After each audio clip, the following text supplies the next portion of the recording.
looking back from where we sit today, it's Thursday, August 27th, 2026, and I feel like it's really easy to view modern social dynamics as just, you know, permanent fixtures of human nature. Oh, yeah, absolutely. We just assume this is how it's always been. Right. And usually when we talk about ancient history, we think of it kind of like an archaeological dig, right? Like you Yeah. brush away the sand, you find a broken clay pot, and that pot tells a simple, objective story about what people ate or how they carried water. It feels very clean. Very comforting. Comforting, exactly. Yeah.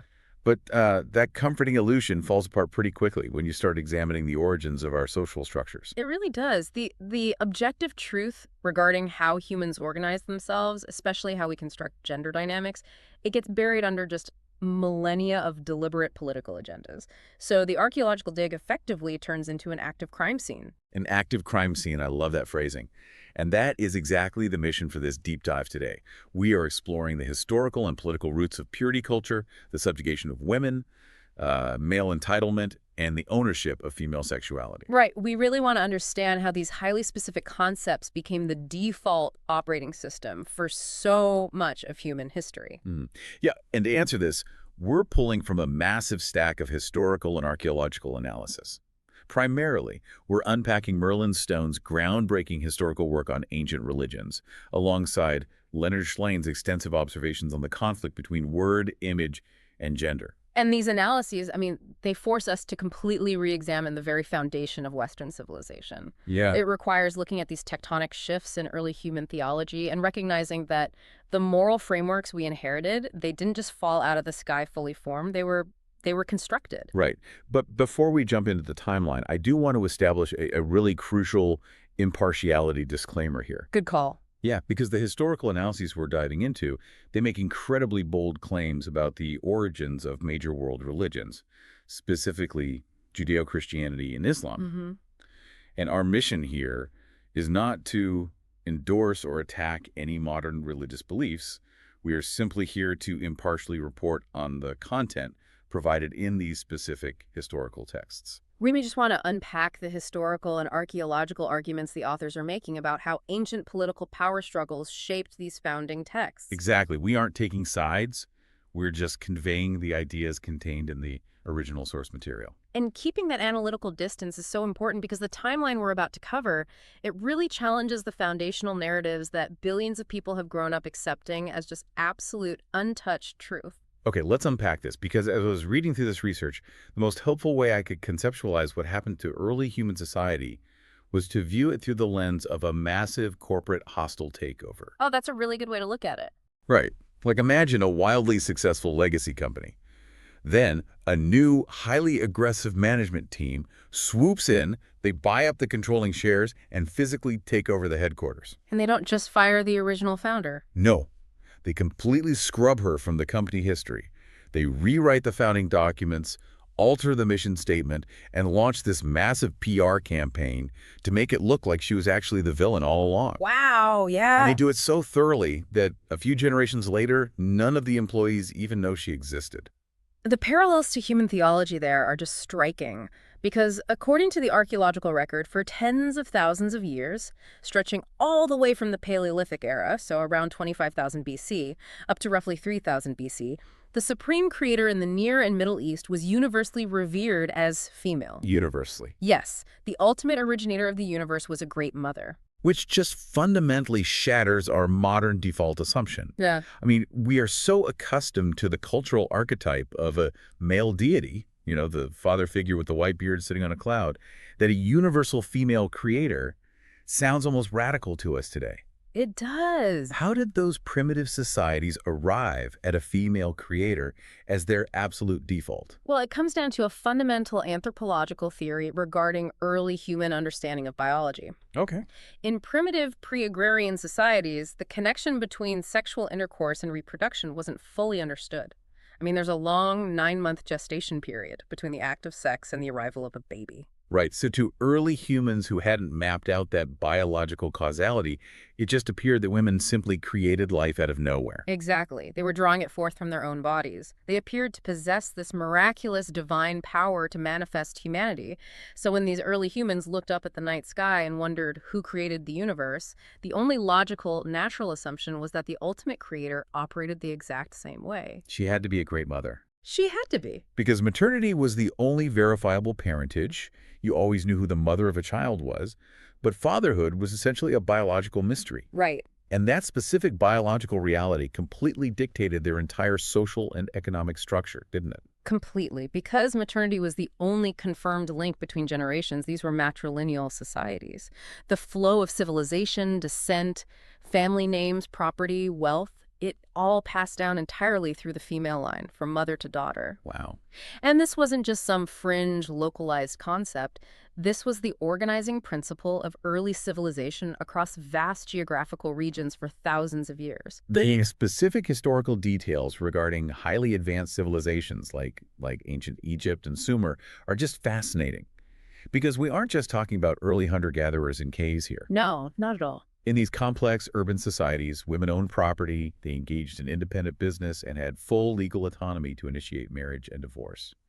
I was reading about ancient Egypt, where the goddess Isis was literally known as the throne. Yes, the throne itself. Right, and royal inheritance passed exclusively through the daughter, which actually explains the famous royal sibling marriages we see in Egyptian history. Exactly, because the brother had to marry his sister to legitimize his claim to the pharaoh's throne.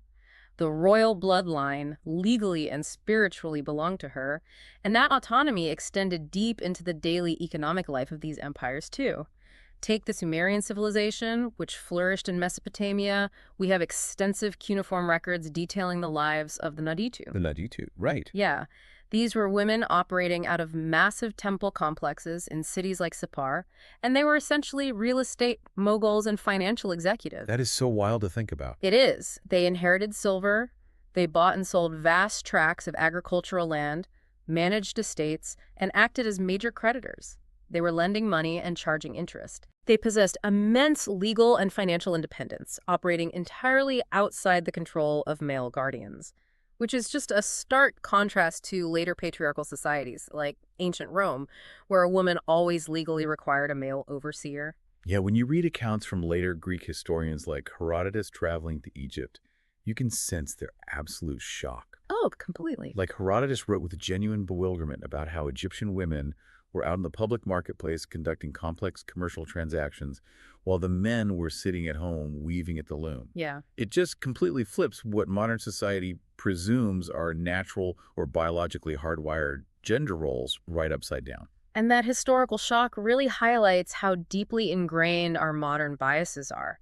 But those biases become even more problematic when we look at how later historians translated the religious practices of these matrilineal societies. This is exactly what I wanted to dig into.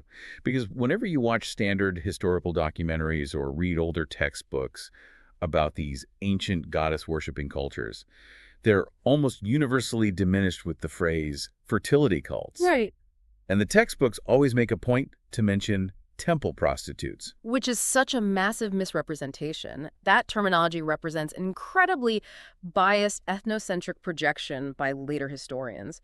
We are dealing with the Akkadian word Kadishtu. Kadishtu. Yeah, and the literal translation of Kadishtu is holy women or sanctified women. These were women who lived within the sprawling temple complexes, and as part of their religious devotion to the goddess, who was revered as the supreme patron deity of sexual love and life, these women freely took lovers. But not for money? No, the act of sex was not a commercial transaction. It was considered a sacred, holy sacrament. Yet male historians from the 19th and 20th centuries who were, raised in strict patriarchal Victorian-era societies, they slapped the label prostitutes on them. Exactly. Because they could not conceptualize a woman possessing autonomous, non-marital sexual agency as anything other than prostitution or moral depravity. Yeah. They took a profound theological sacrament and linguistically reduced it to harlotry. And that linguistic framing completely obscures the underlying societal mechanics. Mm-hmm. I mean, in our modern history, female sexuality outside of strict marital boundaries is heavily policed, it's shamed, or criminalized. Why wasn't the sexual freedom of the Kadishtu a problem for Sumerian or Babylonian society? The answer lies in the mechanics of the matrilineal system we discussed earlier. In a society where property, titles, and family names are passed exclusively from mother to daughter, the identity of the biological father doesn't legally or economically matter. Oh, right, because the child inherently belongs to the mother's clan anyway. Exactly. Therefore, female sexual autonomy posed zero threat to the social order. It didn't disrupt the flow of inheritance or wealth. Because it wasn't an economic threat, it wasn't morally repressed, it was celebrated. Wow. When you look at modern society, the intense focus on virginity, the double standards regarding sexual history, even the concept of a father giving a bride away, it is jarring to realize that for tens of thousands of years, the absolute inverse was the cultural norm. Female sexuality was viewed as an autonomous divine force. Yes. But this incredibly stable societal structure didn't just fade away naturally. The historical analysis points to a massive, violent collision. It does. Starting roughly around 2400 BC, the archaeological record shows successive waves of invasions into the fertile river valleys of the Near and Middle East. These invaders were northern, nomadic, warlike tribes, broadly categorized by historians and linguists as Indo-Europeans. Okay. So this includes the groups that would become the Aryans moving into the Indus Valley of India, the Hittites sweeping into Anatolia, and the Mycenaeans descending into Greece. And these invading tribes, they were forged in vastly different geographical environments, right? Like the harsh northern steppes. They didn't worship the earth or agriculture or a great mother. No, they brought with them an entirely different theological worldview, centered on supreme male sky and storm gods, gods associated with blinding light, high mountain peaks, lightning, and violent warfare. We are talking about the early iterations of Zeus, Indra, and Yahweh. And the literature they brought with them starkly illustrates their worldview. Yeah. Like the Rig Veda in India, which was composed by the invading Aryans. It contains a passage from their supreme god Indra that just perfectly encapsulates their attitude toward the societies they were conquering. What do you say? Indra explicitly states, "The mind of woman brooks, not discipline. Her intellect has little weight." Wow. Yeah, if we connect this to the bigger picture, the clash wasn't just about whose gods were better. It was a fundamental collision of economic survival and social organization. Right. The Indo-European invaders were strictly patrilineal. Their entire society was built on passing wealth, herds, titles, and political power from a father to his legitimate son. And that economic structure, that is the pivot point for the rest of human history right there. It really is. Because to pass property from a father to a son, a man must possess absolute biological certainty of his paternity. That is just the mathematical reality of biology before modern DNA testing. You cannot achieve certainty of paternity if the women in your society possess sexual autonomy. Exactly. If a woman is free to take multiple lovers, a man can never be 100% sure the child she bears is genetically his. So, to maintain and enforce their patrilineal economic system over the conquered lands, the invaders had to strictly control female sexuality. So the sexual autonomy that was considered sacred to the goddess was a direct existential threat to the Indo-European economic structure. Precisely. Female sexuality had to be transformed into property owned by men. But you can't just conquer a vast region with swords and expect the local populace to immediately abandon thousands of years of deep spiritual tradition. The new rulers had to fundamentally rewrite the local mythology to justify their dominance. And the historical texts highlight a fascinating pattern that emerges in the mythology across all these conquered regions simultaneously. Suddenly, every major myth features a heroic male god violently slaying a giant serpent or a dragon. Oh, wow. Yeah, in Babylon, the new male god Marduk brutally murders the primeval creator goddess Tiamat, who is depicted as a massive dragon. In Greece, Apollo descends on Delphi and kills the great serpent Python. In the early Hebrew texts, Yahweh does battle with the mighty sea serpent Leviathan. And that recurring motif of the serpent, it's not a coincidence, is it? Or just a random monster meant to make the male god look heroic? No, not at all. In the old religion, the serpent was the ancient, deeply revered symbol of the goddess. It represented female prophetic wisdom and the eternal cycle of life, likely due to the shedding of its skin. Priestesses heavily utilized serpents in their oracular rituals. So when you hear a story about a heroic male god slaying a dragon or a snake, you are actually listening to a thinly veiled political metaphor. It's an ancient piece of propaganda, celebrating the patriarchal conquerors violently destroying the matrilineal female religion. It is the mythological codification of the takeover. The male sky god destroying the earth serpent establishes the new theological hierarchy. However, securing physical control of the land and rewriting the high mythology is only the first step. Right. To make this new patrilineal system function day to day, the conquerors needed to encode it into the mundane, daily lives of the conquered people. They had to legally redefine the very concept of morality. And the legal architecture they built to enforce male ownership of female sexuality is incredibly grim. When you look at the Levite laws of the early Hebrews, specifically the codes outlined in the book of Deuteronomy, you see a legal system meticulously designed to dismantle the matrilineal way of life. Yes, very systematically. For instance, there were strict laws demanding that a newlywed bride produce what the text calls tokens of virginity. This essentially meant producing a bloody bedsheet from the wedding night to prove her hymen had been broken by her new husband. And the stakes for failing to produce that specific piece of physical evidence were absolute. The law dictated that if the bride could not provide those tokens of virginity, the men of her city were required to drag her to the door of her father's house and stone her to death. Stone her to death. Yeah. I mean, we often look back at these ancient laws through a modern, somewhat sanitized lens of spiritual purity. We assume they just really value chastity as a spiritual virtue. But the reality is purely economic and biological. Entirely. The stoning wasn't about her soul. It was about ensuring that the woman's womb was an uncompromised empty vessel for the male's bloodline. If she wasn't a virgin upon marriage, there was a biological risk she might already be carrying another man's child, which would completely disrupt the patrilineal inheritance of property and wealth. The harshness of the punishment really reflects the absolute necessity of paternity to the legal structure. And here's where it gets really interesting and highly disturbing. The legal codes regarding rape in these early patriarchal societies further illuminate this transactional view of women. Yeah, looking at the surviving Assyrian and Hebrew legal codes regarding rape paints a deeply disturbing picture. In these laws, if a virgin is raped in an unengaged field, the rapist is not imprisoned or executed for violating her bodily autonomy. No. Instead, the law requires him to pay a fine, specifically 50 shekels of silver, directly to the woman's father. And then, horrifyingly, he is legally forced to marry the woman he attacked. She is bound for life to her rapist. The underlying logic of that law is what we must focus on. In this newly established legal framework, race was not conceptualized as a physical or psychological violation of a human being. It was legally categorized as a property crime committed against the father. Right. The rapist had damaged the father's property, rendering her unsellable as a virgin bride to any other man in the community. Therefore, the legal remedy was for the rapist to compensate the father for the financial loss and take possession of the damaged goods. It's just sickening. And the laws shift drastically if the woman who gets raped is already married or formally betrothed to another man. In that scenario, both the rapist and the victim are stoned to death. The married woman is executed alongside her attacker because her husband's exclusive sexual access has been compromised. The guarantee of paternity has been permanently tainted.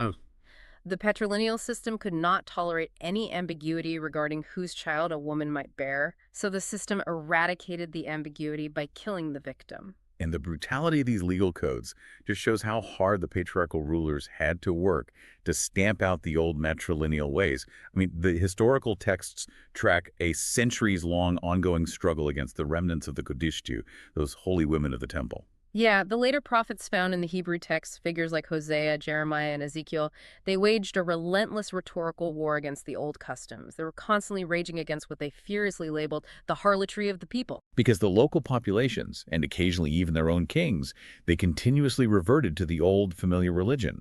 The people kept participating in the sacred sexual customs honoring the goddess. Exactly. So the prophets had to construct an entirely new moral framework, equating a woman's sexual autonomy not just with personal sin, but with a literal betrayal of the nation and the male god. They weaponized the concept of independent female sexuality, turning it into the ultimate spiritual treason. But laws, fines, stonings, and angry prophets can only achieve so much, right? I mean, laws are ultimately enforced by fear, and fear requires constant policing. If you want a deeply unequal society to run smoothly on its own, you need the oppressed to internally accept their oppression. You need myths. You need myths. Because myths are enforced by belief, which is self-policing. To get women to accept this brutal new subjugation, the rulers needed a foundational story that proved women fundamentally deserved it. And the text points to the story of Adam and Eve in Genesis as perhaps the most successful and influential piece of political propaganda in human history. Yeah, the analysis of the Garden of Eden story provided by these historians strips away the familiar theological veneer and reads it as a highly calculated political hit piece designed to cement patrilineal power. So first, you have the total erasure of the female creator. For tens of thousands of years, humanity universally believed a great mother created all life. The Genesis narrative aggressively inverts this. It declares that a solitary male god created the universe entirely on his own. And he creates a male human Adam first. Right. Maleness is established as primal, original, and central, and the creation of the woman, Eve, is explicitly framed as an afterthought. She is not born of a mother. She is surgically extracted from a small piece of the man, his rib. And her stated purpose for existing is not autonomous. She is created merely to serve as a helper to him. It is a complete biological and theological reversal of everything humanity had believed for millennia. Then you look at the specific symbols utilized in the garden. The serpent and the tree. As we established earlier, the serpent wasn't a generic symbol of evil. It was the universally recognized ancient symbol of the goddess and female prophetic wisdom. Right. And the tree of the knowledge of good and evil wasn't just a random apple tree. Archaeological and historical context strongly suggest the tree was understood by ancient audiences as the sacred sycamore fig, which is deeply associated with goddess worship in Egypt and Canaan. So in the old religious rituals, partaking in the fruit meant partaking in the flesh and fluid of the goddess, who was the patroness of sexual pleasure and earthly wisdom. Exactly. So when you put those symbols together in the context of the era, Eve listening to the serpent and eating the fruit isn't just the generic fable about eating something you were told not to eat. No. In the allegorical language of the time, Eve is listening to the priestesses of the old religion. She is actively embracing sensual consciousness and female autonomy. Wow. And the construction of the myth deliberately positions Eve as the primary instigator of humanity's downfall. This raises an important question, though. Why blame Eve? The political genius of the narrative lies in the punishment handed down by the male god. God tells Eve that childbirth will henceforth be painful. The patriarchal writers cleverly co-opted an unavoidable biological reality, the pain of human labor, and reframed it as permanent, undeniable proof of female guilt. And then comes the legal hammer.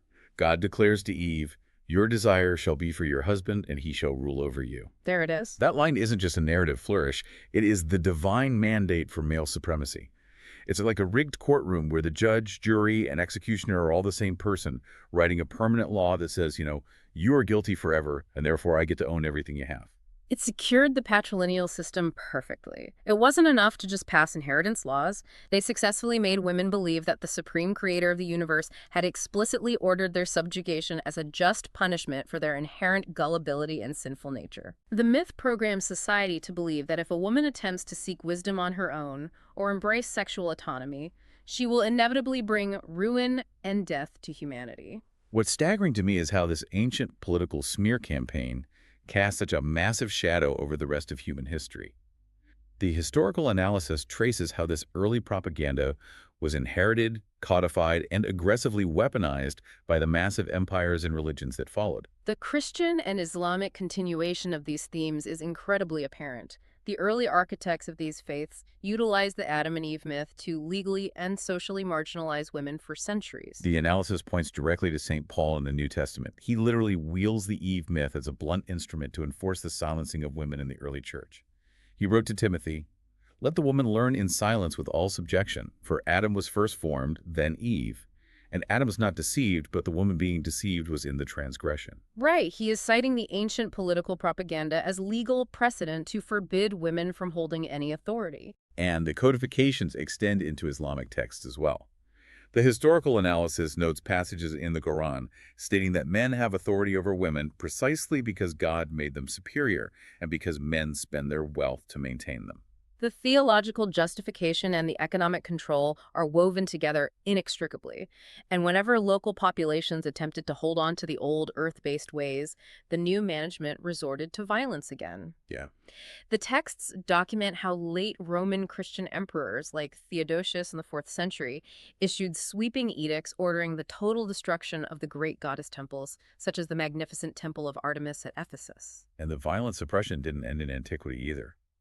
Margaret Murray's historical research, which is cited heavily in this analysis, suggests that the devastating witch hunts that swept across Europe centuries later were essentially the dying, violent echoes of this ancient war against the goddess. Yes. The thousands of women targeted, tortured, and burned during the witch hunts were frequently those who still gathered in nature, practicing traditional herbalism and midwifery. They were holding on to the fractured remnants of the old pagan beliefs. Exactly. Inquisitors frequently accused them of flying with Diana, which is the Roman name for the ancient goddess. And the psychological demonization of female independence reached incredibly dark mythological levels. The evolution of the Lilith myth perfectly captures this. In the ancient Sumerian text, Lilith was not a monster. She was described as a revered handmaiden of the goddess Inanna. Right. Her specific role was to invite men from the street into the temple complexes to partake in the sacred sexual customs. She was a holy facilitator of the goddess's rites. Yet, track her evolution over the centuries. By the time Lilith is rewritten and incorporated into the Hebrew Kabbalah, she's been transformed into a literal demon. Yeah, the rewritten story claims Lilith was Adam's first wife, created from the earth just like him, but she refused to lie beneath him. She flat out refused to be sexually submissive to a man. And because she demanded equality and autonomy, the myth says she grew wings, flew away from Eden, and became a terrifying nocturnal monster who hovers in the night, stealing spilled male sperm to create hordes of illegitimate demon babies. The psychological inversion is total. The sexually independent, autonomous woman is transformed from a respected holy figure into a terrifying nocturnal monster whose sole purpose is to steal the male seed. The Lilith myth is the ultimate paranoid expression of patrilineal anxiety. It really is, the deep-seated male terror of lost paternity and uncontrollable female sexuality. When you step back and absorb all of this history, it fundamentally changes how you view modern society. The intense cultural focus on female purity, the virginity pledges, the persistent double standards regarding sexual behavior, the default assumption that men should be the head of the household.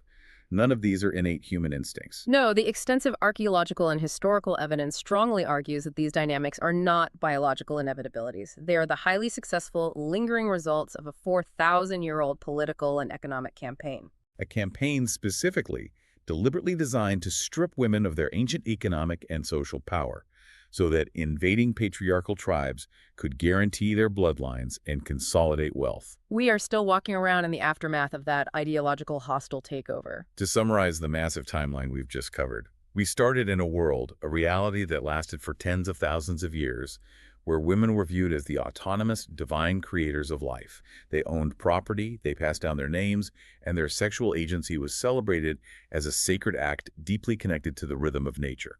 Right, until the violent collision with nomadic, patrilineal tribes from the northern steppes shattered that reality. The invaders brought male storm gods and a rigid economic system requiring wealth to pass from father to son. And to protect that system, they had to establish absolute certainty of paternity, which meant they had to invent ownership of female sexuality.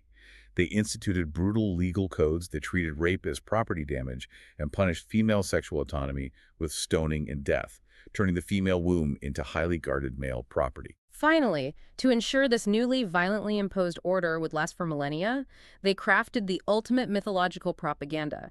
They rewrote the cosmos to erase the female creator, demonize female prophetic wisdom as a serpent, and blame a woman for the downfall of all humanity, providing a divine mandate for her eternal subjugation. So what does this all mean? It means that our deepest moral, cultural, and spiritual beliefs regarding gender, the things we often defend as absolute truths or natural law, were originally forged as cold, calculated political tools designed to secure wealth and power for a specific group of conquerors. And understanding that history opens the door to a fascinating and somewhat unsettling thought experiment regarding where human society is headed next. Yes, this is something that I kept thinking about. If the entire architecture of purity culture and female subjugation was fundamentally driven by the male biological need to guarantee paternity, what happens to society if artificial wombs, ectogenesis, become a widespread reality in the near future? It is the ultimate collision of ancient history and future technology. If human reproduction is eventually completely decoupled from the female biological body, what happens to that 4,000-year-old patriarchal hardware? Right. If men no longer need to control a woman's physical body to guarantee their genetic offspring, does that ancient, deeply ingrained patrilineal anxiety finally evaporate? Could ectogenesis be the technology that finally frees female sexuality from thousands of years of purity culture, rendering the control mechanisms obsolete? Or does it swing entirely in the opposite direction? Could artificial wombs represent the ultimate, terrifying culmination of the patriarchal mythology we've been discussing? Think back to the Genesis myth, the male god creating life entirely on his own without a mother. Oh, wow. With ectogenesis, men would finally possess the technological ability to create life entirely without women. The conquering sky gods of the ancient myths would finally, literally, become reality. That is a chilling thought. We started this deep dive looking at an incredibly murky archaeological record, buried under millennia of political spin. But pulling back the layers, the origin point of our modern gender dynamics is strikingly clear. The question we are left with is what we choose to build next.